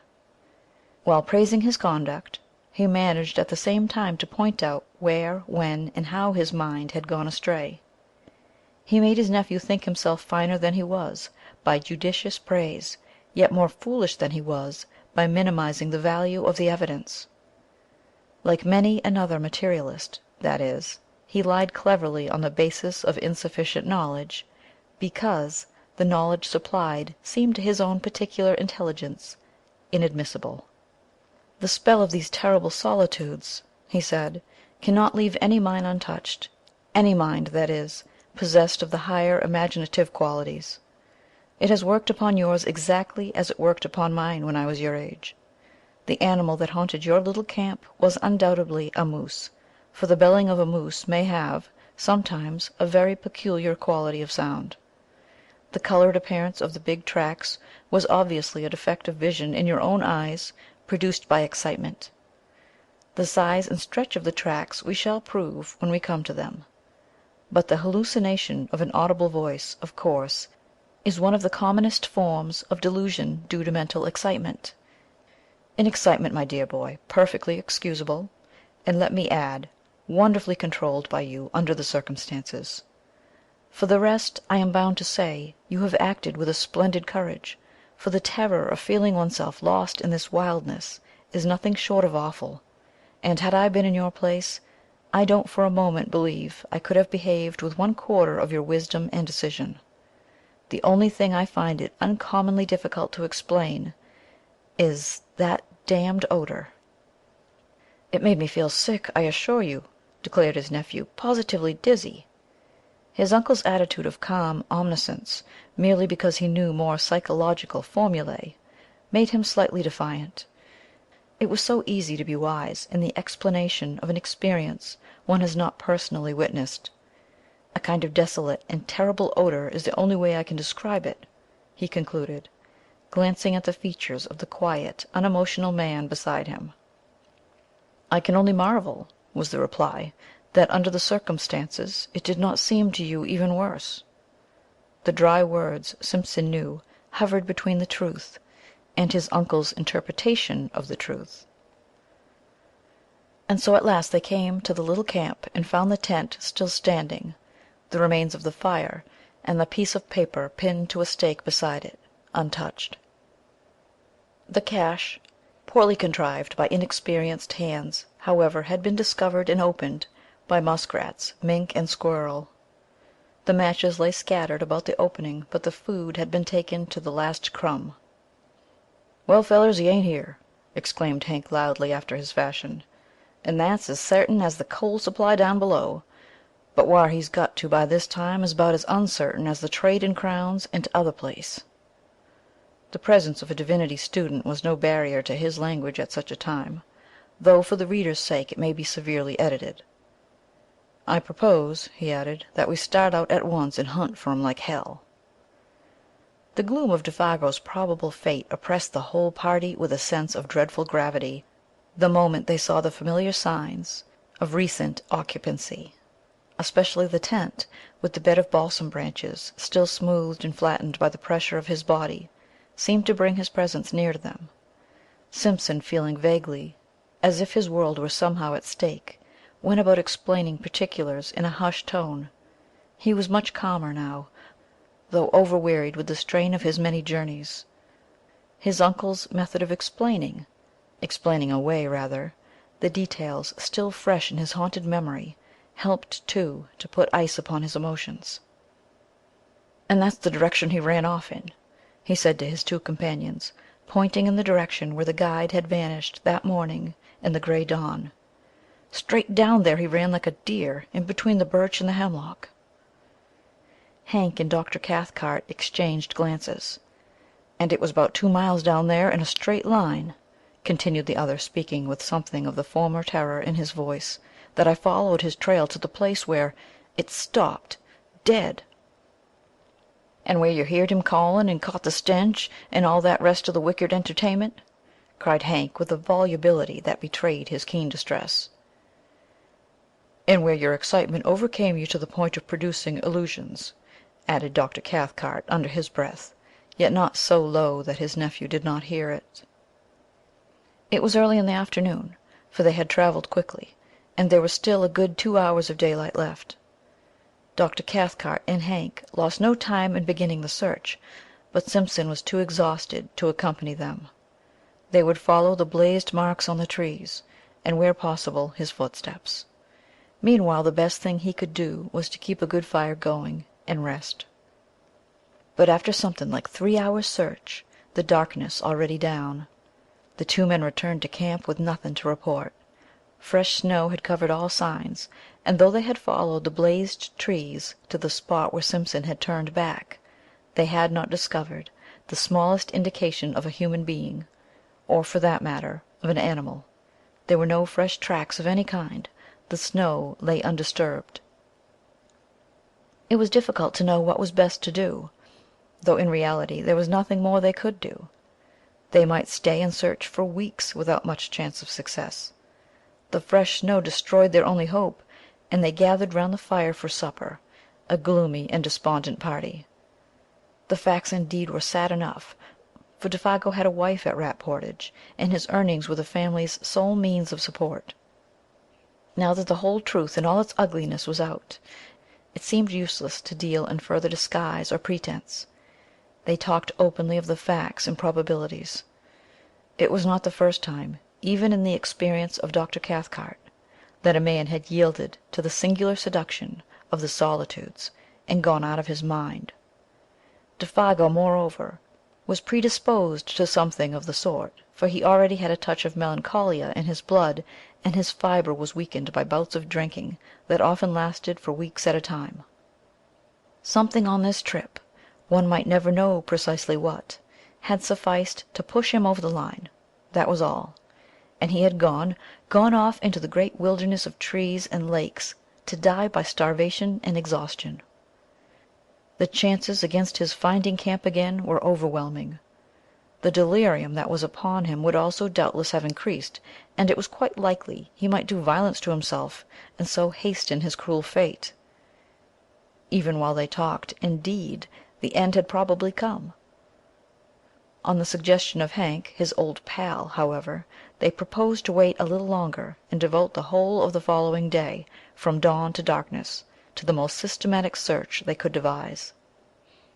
They would divide the territory between them. They discussed their plan in great detail. All that men could do, they would do, and meanwhile they talked about the particular form in which the singular panic of the wilderness had made its attack upon the mind of the unfortunate guide. Hank, though familiar with the legend in its general outline, obviously did not welcome the turn the conversation had taken. He contributed little, though that little was illuminating, for he admitted that a story ran over all this section of the country to the effect that several Indians had seen the Wendigo along the shores of 50 Island Water in the fall of last year, and that this was the true reason of Défago's disinclination to hunt here. Hank doubtless felt that he had in a sense helped his old pal to death by over-persuading him. "When an Indian goes crazy," he explained, talking to himself more than to the others, "it's always put down that he's seen the Wendigo, and poor old Défago was superstitious down to he very heels." And then Simpson, feeling the atmosphere more sympathetic, told over again the full story of his astonishing tale. He left out no details this time. He mentioned his own sensations and gripping fears.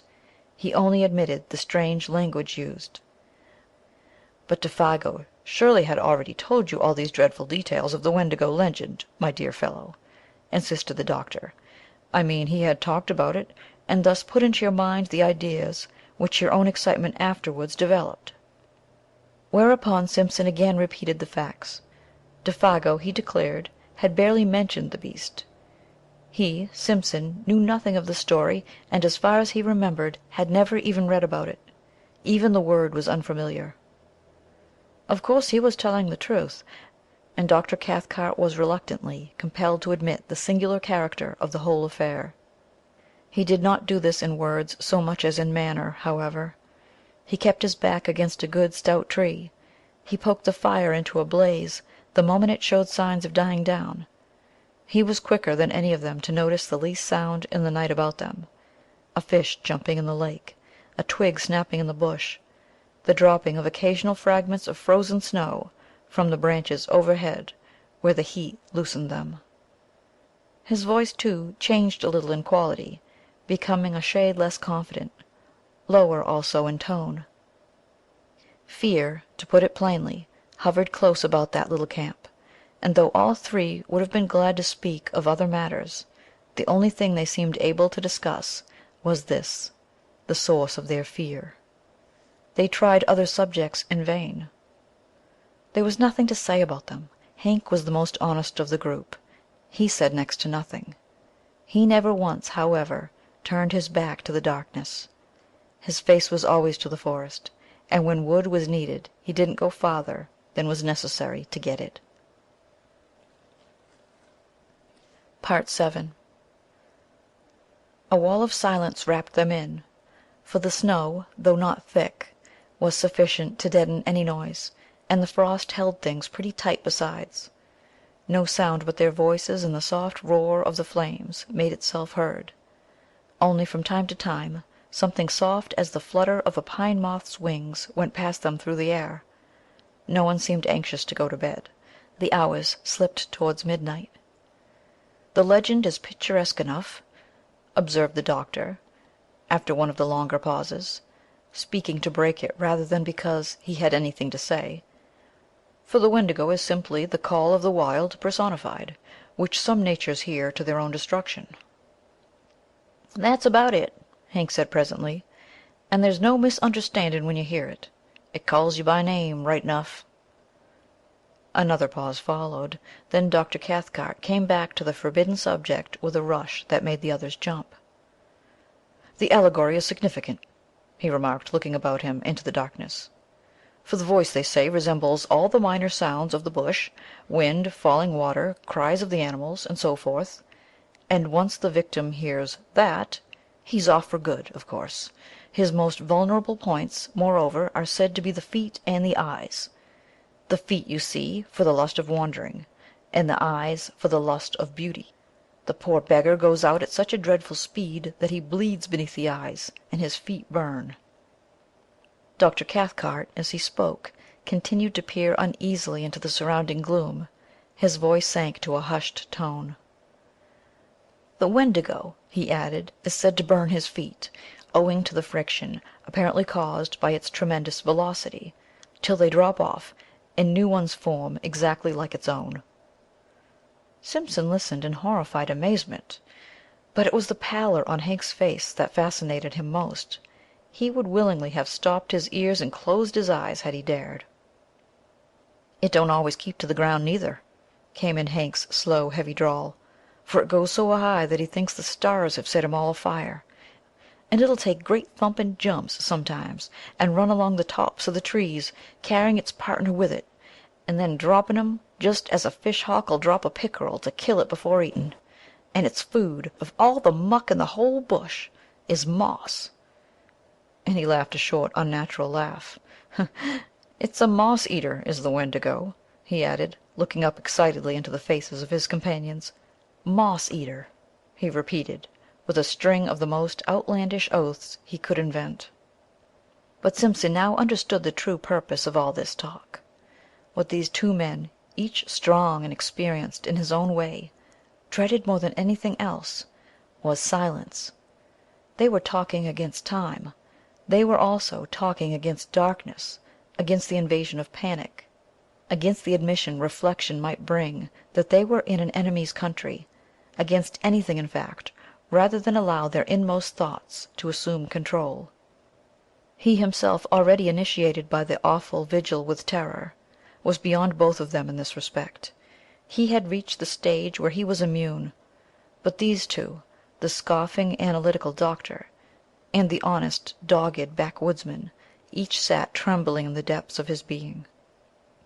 Thus the hours passed, and thus, with lowered voices and a kind of taut inner resistance of spirit, this little group of humanity sat in the jaws of the wilderness and talked foolishly of the terrible and haunting legend. It was an unequal contest, all things considered, for the wilderness had already the advantage of first attack, and of a hostage. The fate of their comrade hung over them with a steadily increasing weight of oppression that finally became insupportable.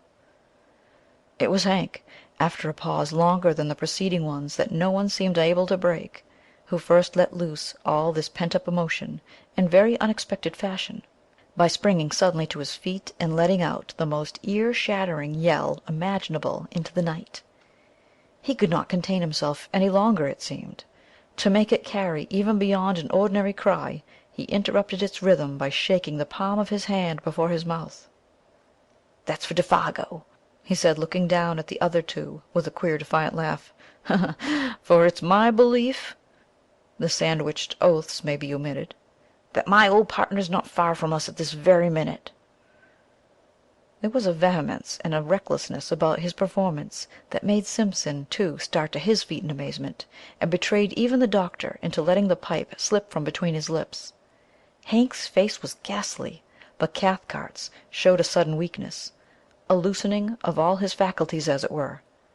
Then a momentary anger blazed into his eyes, and he, too, though with deliberation born of habitual self-control, got upon his feet and faced the excited guide. For this was unpermissible, foolish, dangerous, and he meant to stop it in the bud.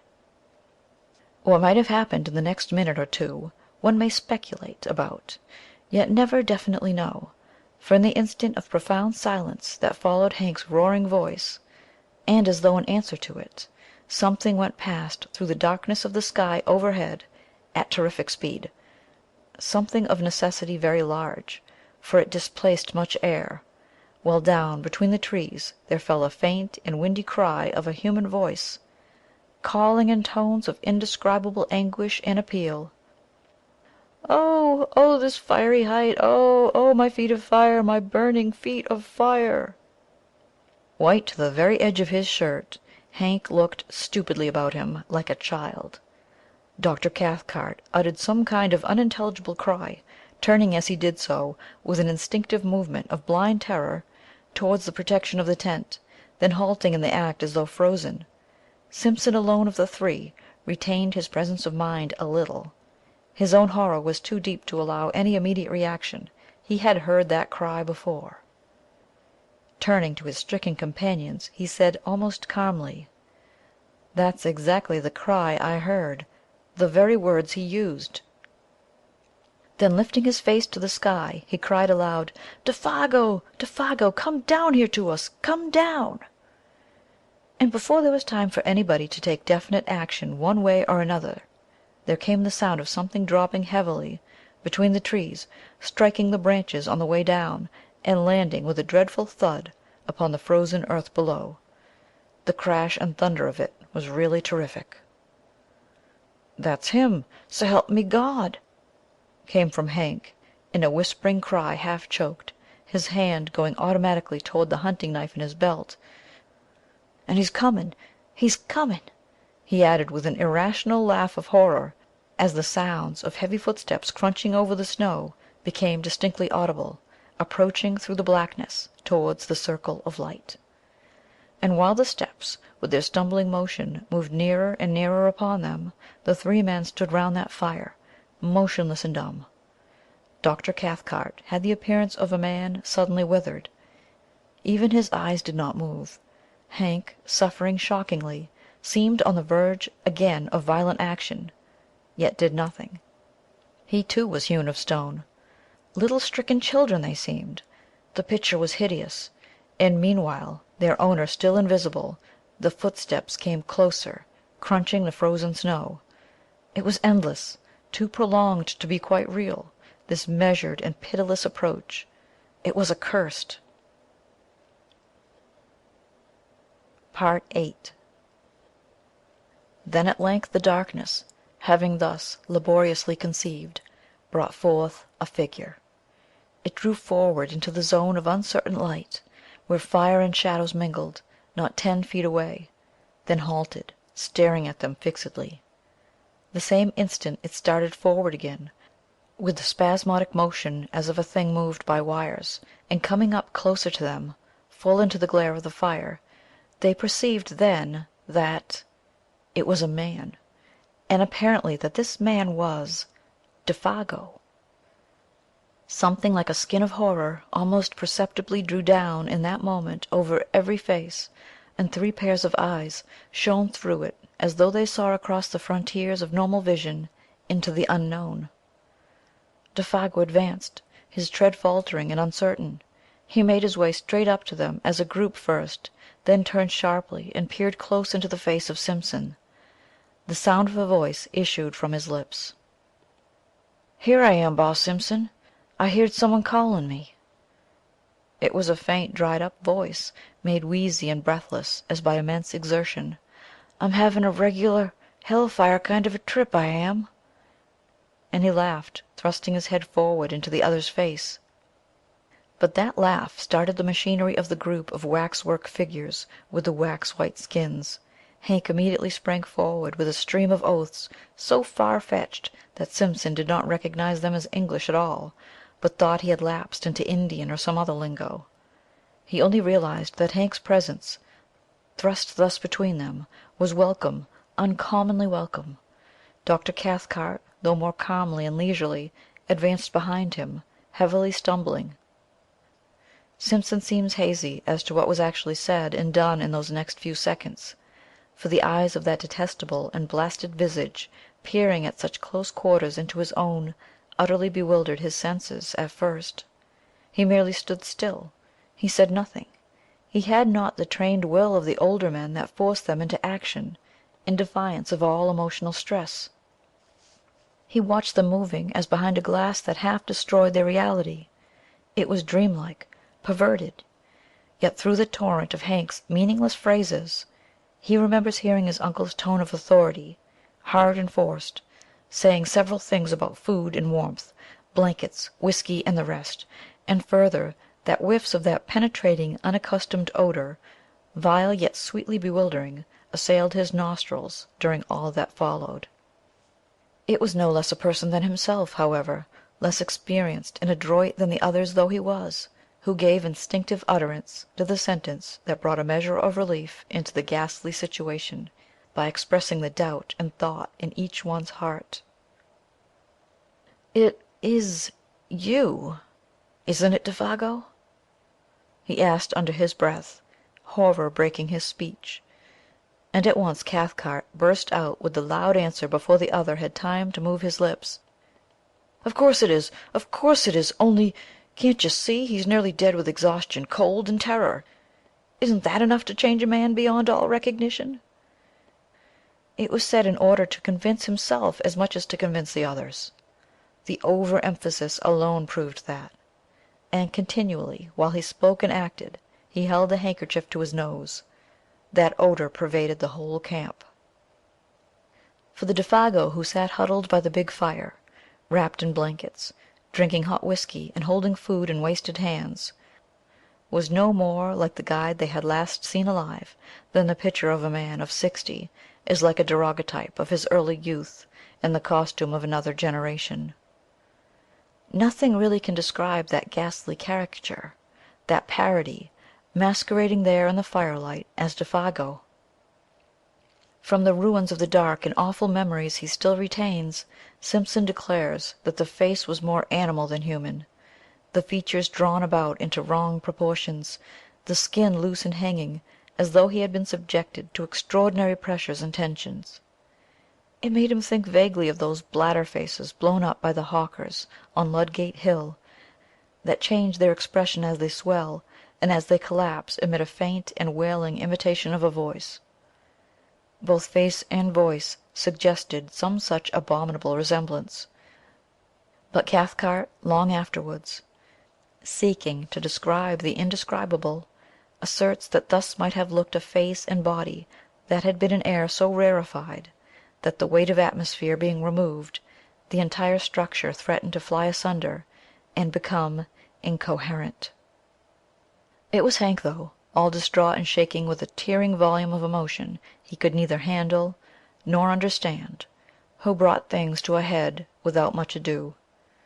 He went off to a little distance from the fire, apparently so that the light should not dazzle him too much, and shading his eyes for a moment with both hands, shouted in a loud voice that held anger and affection dreadfully mingled: "You ain't Défago! You ain't Défago at all! I don't give a damn, but that ain't you, my old pal of 20 years!" He glared upon the huddled figure as though he would destroy him with his eyes. "And if it is, I'll swab the floor of hell with a water cotton wool on a toothpick. So help me the good God!" he added with a violent fling of horror and disgust. It was impossible to silence him. He stood there shouting like one possessed, horrible to see, horrible to hear, because it was the truth. He repeated himself in 50 different ways, each more outlandish than the last. The woods rang with echoes. At one time it looked as if he meant to fling himself upon the intruder, for his hand continually jerked towards the long hunting knife in his belt. But in the end he did nothing, and the whole tempest completed itself very shortly with tears. Hank's voice suddenly broke, he collapsed on the ground, and Cathcart somehow or other persuaded him at last to go into the tent and lie quiet. The remainder of the affair, indeed, was witnessed by him from behind the canvas, his white and terrified face peeping through the crack of the tent door flap. Then Dr. Cathcart, closely followed by his nephew, who so far had kept his courage better than all of them, went up with a determined air and stood opposite to the figure of Défago huddled over the fire. He looked him squarely in the face and spoke. At first his voice was firm. "Défago, tell us what's happened. Just a little, so that we can know how best to help you," he asked in a tone of authority, almost of command. And at that point it was command. At once afterwards, however, it changed in quality, for the figure turned up to him a face so piteous, so terrible, and so little like humanity that the doctor shrank back from him as from something spiritually unclean. Simpson, watching close behind him, says he got the impression of a mask that was on the verge of dropping off, and that underneath they would discover something black and diabolical, revealed in utter nakedness. "Out with it, man, out with it!" Cathcart cried, terror running neck and neck with entreaty. "None of us can stand this much longer." It was the cry of instinct over reason. And then Défago, smiling whitely, answered in that thin and fading voice that already seemed passing over into a sound of quite another character. "I seen that great Wendigo thing," he whispered, sniffing the air about him exactly like an animal. "I been with it, too." Whether the poor devil would have said more, or whether Dr. Cathcart would have continued the impossible cross-examination, cannot be known, for at that moment the voice of Hank was heard yelling at the top of his voice from behind the canvas that concealed all but his terrified eyes. Such a howling was never heard. "His feet! Oh God, his feet! Look at his great changed feet!" Défago, shuffling where he sat, had moved in such a way that for the first time his legs were in full light, and his feet were visible. Yet Simpson had no time himself to see properly what Hank had seen, and Hank has never seen fit to tell.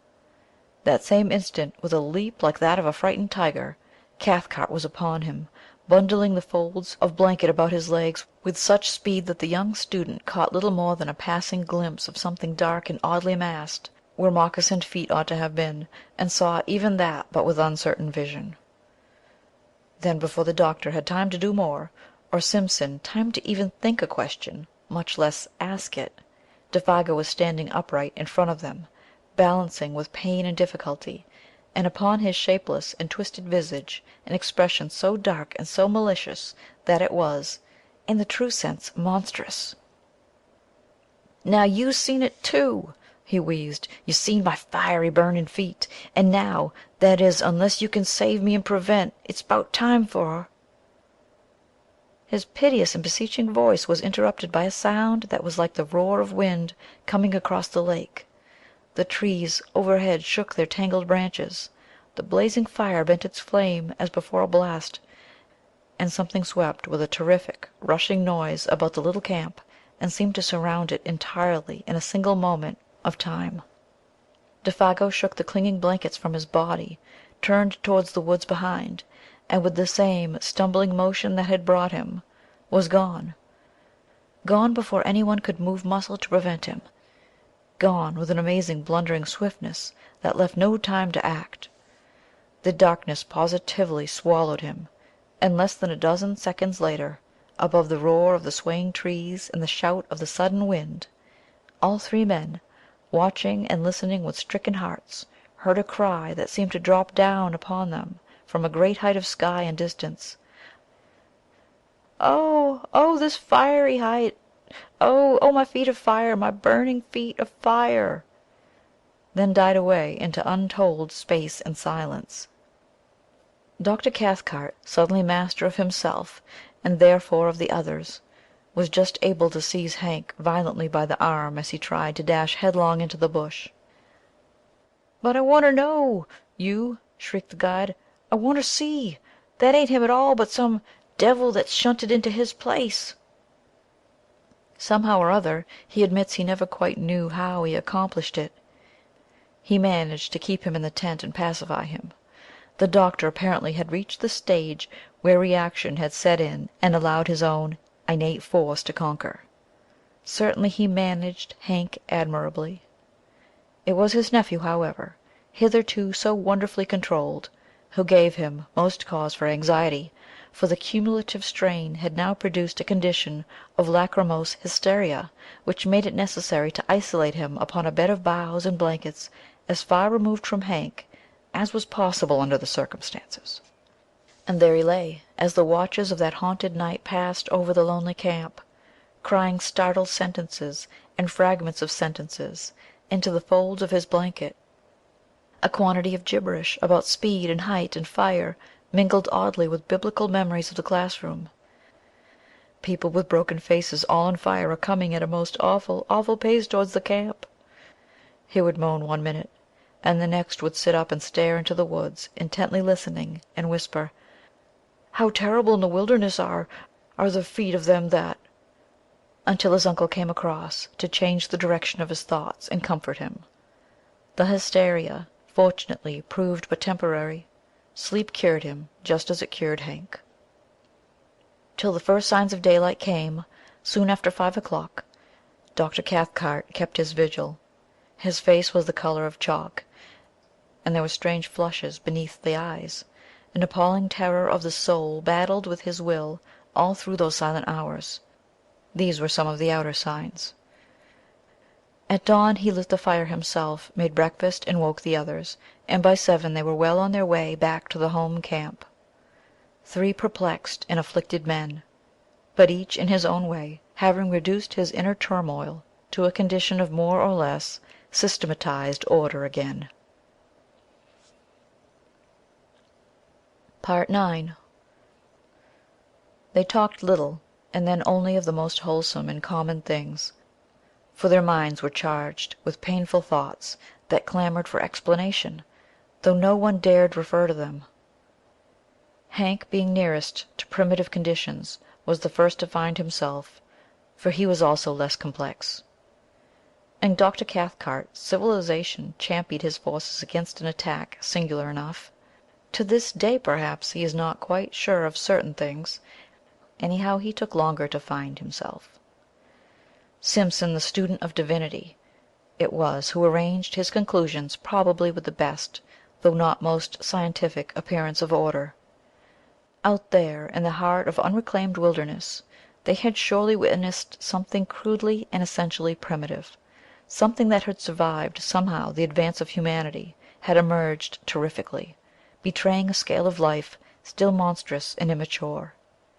He envisaged it rather as a glimpse into prehistoric ages, when superstitions, gigantic and uncouth, still oppressed the hearts of men, when the forces of nature were still untamed, the powers that may have haunted a primeval universe not yet withdrawn.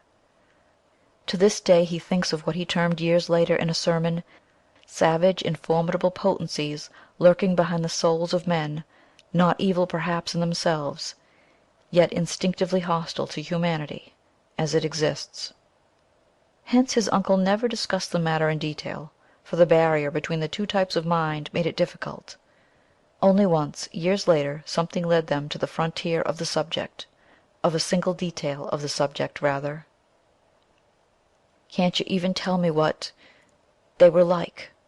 he asked, and the reply, though conceived in wisdom, was not encouraging. "It is far better you should not try to know or to find out." "Well, that odor," persisted the nephew. "What do you make of that?" Dr. Cathcart looked at him and raised his eyebrows. "Odors," he replied, "are not so easy as sounds and sights of telepathic communication. I make as much, or as little probably, as you do yourself." He was not quite so glib as usual with his explanations. That was all. At the fall of day, cold, exhausted, famished, the party came to the end of the long portage, and dragged themselves into a camp that at first glimpse seemed empty. Fire there was none, and no punk came forward to welcome them. The emotional capacity of all three was too overspent to recognize either surprise or annoyance, but the cry of spontaneous affection that burst from the lips of Hank, as he rushed ahead of them towards the fireplace, came probably as a warning that the end of the amazing affair was not quite yet. And both Cathcart and his nephew confessed afterwards that when they saw him kneel down in his excitement and embrace something that reclined, gently moving, beside the extinguished ashes, they felt in their very bones that this something would prove to be Défago, the true Défago, returned. And so indeed it was. It is soon told. Exhausted to the point of emaciation, the French Canadian, what was left of him, that is, fumbled among the ashes, trying to make a fire. His body crouched there, the weak fingers obeying feebly the instinctive habit of a lifetime with twigs and matches. But there was no longer any mind to direct the simple operation. The mind had fled beyond recall, and with it too had fled memory. Not only recent events, but all previous life was a blank. This time it was the real man, though incredibly and horribly shrunken. On his face was no expression of any kind whatever, fear, welcome, or recognition. He did not seem to know who it was that embraced him, or who it was that fed, warmed, and spoke to him the words of comfort and relief. Forlorn and broken beyond all reach of human aid, the little man did meekly as he was bidden. The something that had constituted him individual had vanished forever. In some ways it was more terribly moving than anything they had yet seen. That idiot smile as he drew wads of coarse moss from his swollen cheeks and told them that he was a damned moss-eater. The continued vomiting of even the simplest food, and worst of all, the piteous and childish voice of complaint in which he told them that his feet pained him, burned like fire, which was natural enough when Dr. Cathcart examined them and found that both were dreadfully frozen. Beneath the eyes they were faint indications of recent bleeding. The details of how he survived the prolonged exposure, of where he had been, or of how he had covered the great distance from one camp to the other, including an immense detour of the lake on foot, since he had no canoe, all this remains unknown. His memory had vanished completely, and before the end of the winter, whose beginning witnessed this strange occurrence, Défago, bereft of mind, memory, and soul, had gone with it. He lingered only a few weeks. And what Punk was able to contribute to the story throws no further light upon it. He was cleaning fish by the lake shore about 5 o'clock in the evening, an hour, that is, before the search party returned, when he saw this shadow of the guide picking its way weakly into camp. In advance of him, he declares, came the faint whiff of a certain singular odor. That same instant old Punk started for home. He covered the entire journey of 3 days as only Indian blood could have covered it. The terror of a whole race drove him. He knew what it all meant. Défago had seen the Wendigo.